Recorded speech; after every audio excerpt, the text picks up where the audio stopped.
Siç tham, do të marrim pyetje nga gazetarët, ju lutem vetëm prisni për mikrofonin.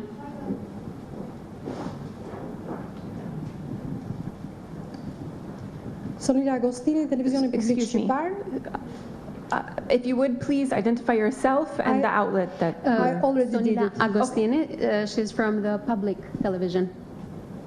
Zonja Glover, ju keni vëzhguar zgjedhjet lokale të vitit 15 gjithashtu, edhe zgjedhjet lokale aktuale që u mbajtën një ditë më parë, dhe nga pasqyra që ju bët për mënyrën se si keni vëzhguar, ato ishte shumë e qartë për ata që i kanë ndjekur proceset në Shqipëri, flas procesin elektoral të 30 qershorit, çfarë i parapriu.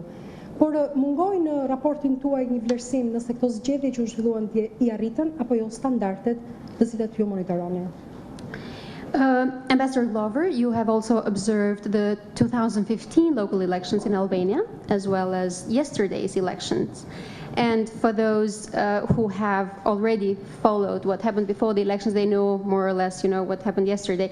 But my question is, does your report include an assessment on whether these elections did meet the OSCE and other international commitments or not? Well, thank you for that question.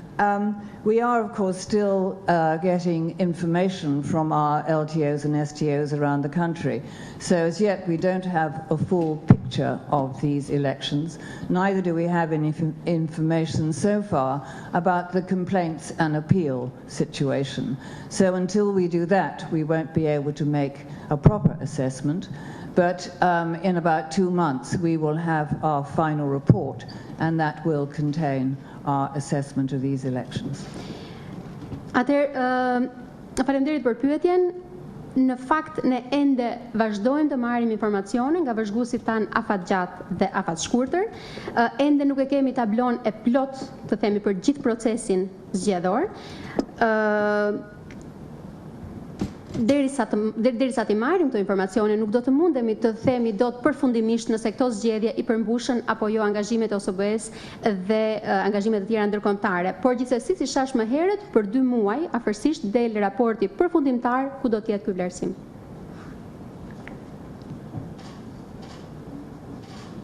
please the woman in red. Elia Zoka, televizioni Klan. Elia Zoka from Klan TV. Në konferencën që zhvilluat më njëherë sapo mbritët në Tiranë, pranuat që këto do të ishin zgjedhjet e para që ju do të monitoronit ku nuk do të ishte pjesë opozita. Tashmë keni pasuruar si vin tuaj dhe me një palë zgjedhje ku mungonte opozita. Sa shanse ka që këto zgjedhje të certifikohen dhe mos kemi të tjera zgjedhje në një datë që tashmë është dekretuar nga Presidenti i Republikës? You mentioned in your first press conference this time for these elections, Ambassador Glover, that you had never before observed elections where candidates would run unopposed. You have now enriched your CV, observing such elections. So my question is there any chance, or what are the chances for these elections to be certified so that we don't have local elections again on the new date set, as you know? Well, of course, it's not our job to certify elections as such. That very much depends on the authorities in this country. And there is, of course, quite a large body of legal material in this country which can be consulted, but also, even more importantly, there are a large number of courts that can be consulted too. And I think it's appropriate and proper that these particular steps are taken, and it is not for us to actually certify elections. That's not our mandate. We observe, and we keep quiet until our final report, and of course this particular press conference. Në fakt, nuk është sigurisht puna jonë që të certifikojmë zgjedhjet. Janë autoritetet e këtij vendi, janë një sër konsultimesh që duhen bërë me një trup të madhe materialesh dhe gjykatash në këtë vend për të parë nëse certifikohen apo jo. Këto janë pikërisht hapat që duhet të ndërmerren deri në atë moment. Siç e thash, nuk është në fakt puna jonë, nuk është mandati ynë të certifikojmë zgjedhjet. Ne do të dalim me raportin ton përfundimtar ku do të kemi vlerësimin ton. Please the man in red up front. Where are my microphones? Thank you. Vladimir Lame nga Klan Plus. Në fakt desha ta korrigjoj paksa kolegen, sepse ju keni monitoruar ose keni ndjekur zgjedhjet e majit të vitit 1996 dhe nga raportimet e deri tanishme duket një ngjashmëri e plotë mes atyre zgjedhjeve dhe këtyre zgjedhjeve. Majt këtu në Shqipëri. Po. Well, I would like to correct my colleague a little bit, actually. You seem to have also observed the May 1996 elections in Albania. And from your reports, the situation seems to be somehow similar.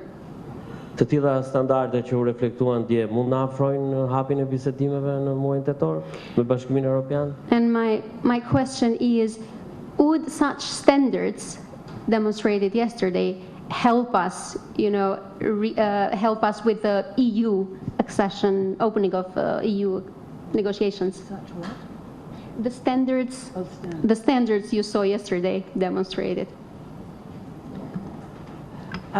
Yes, I have to say that in relation to the 1996 elections, I wasn't physically here, but I was at that time head of the ODHR, so obviously I was responsible for the report of the election, but I wasn't physically here for the elections, although I came later that year. It is really not for us to comment as to whether the results of the elections that have just taken place would have any effect whatsoever on Albania and the European Union. That very much is a question for the European Union to decide and not one for us. E para njëherë do të sqaroj në fakt që unë në maj të 96-s në ato zgjedhje nuk kam qenë fizikisht këtu. Kam qenë në fakt shefe e burimeve njerëzore në ODHIR, por dhe kam ardhur më vonë atë vit në Shqipëri.